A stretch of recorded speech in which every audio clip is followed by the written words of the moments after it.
Justin, gusto pala makausap ng mami mo. I'm sorry, Justine. Aalis na ako. Wait. Ang susunod na programa ay rated PG. Ito ay nangangailangan ng patnubay at gabay ng magulang para sa mga batang manonood.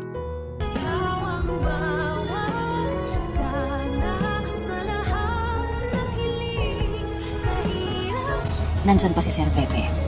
Gagaling siya.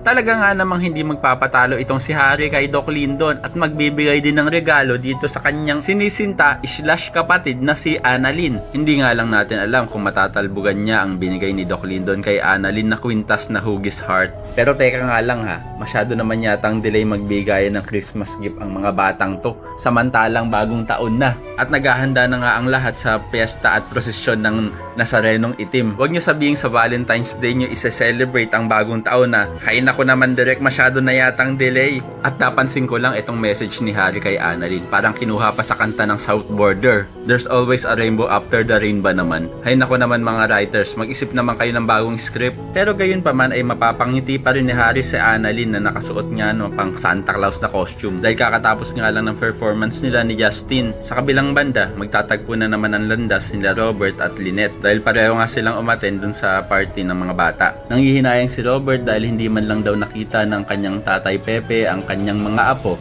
na sila Justin at Annalyn na magkasama. Pero ang paalala ni Lynette kay Robert na hindi pa naman daw patay si Lolo Pepe kaya naman may pag-asa pa rin makita niya ang kanyang mga apo. Pero parang nawawala ng pag-asa itong si Robert at sasabihin niya kung paano daw kung hindi na magising ang kanyang tatay. Samantala, nang makita naman ni Justin ang kanyang nanay Giselle dun sa venue ay parang papaalisin niya pa ito.